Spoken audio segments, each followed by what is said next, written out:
What is your name? My name is Virgie Guevara Flores. How old are you? I'm 46 years old. What is your religion? I'm Catholic woman. Are you married? Yes, ma'am. Do you have son or daughter? I have a son and 3 daughters. How old are they?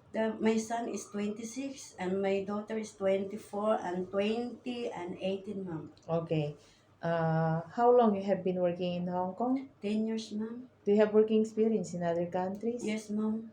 Where? Middle East, ma'am. Okay. How long you have been working with your current employer in Hong Kong? 10 years, 7 years and 10 months, ma'am. Where is your latest employer living in? Kwai Chong. How many square feet of your employer's house? 5,500, ma'am. 500 Five- square feet. Yes, ma'am. Okay. How many family members are they? 3, ma'am. 3 member? Yes, ma'am. How many kids? 2. 2 kids Yes, ma'am. and 1 mom. Yes, ma'am. Okay. How old the kids? Now is ma'am Coco is 17, coming 17. When you came, how old are they? I come there is 7 years and 10 months. Okay. Would you please describe your daily working schedule?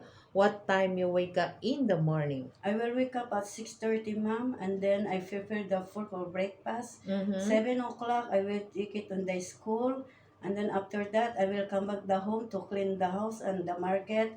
11:40, I will take it again to give the lunch for the muy muy.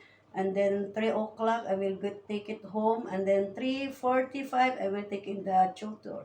Okay. So, do you do the household chores? Yes, ma'am. Like what? Cleaning, washing the clothes, and cooking, and marketing. Oh, okay. So, do you prepare the dinner? Yes, ma'am. What time? 6 o'clock and then 6:30 to 7, ma'am. What time do you eat for the dinner?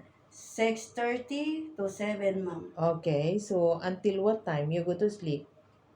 I mean, ma'am, is 9 o'clock to 9:30. Okay. Where will you go on your holiday? The church and boarding home, ma'am. Boarding house. Boarding house. What kind of household chores are you good for? Take care of the kids and a little bit cooking, ma'am. Okay, so what is your job in your country before you came to Hong Kong? We make it in the market, ma'am, to sell the fish. Okay, thank Thank you. you.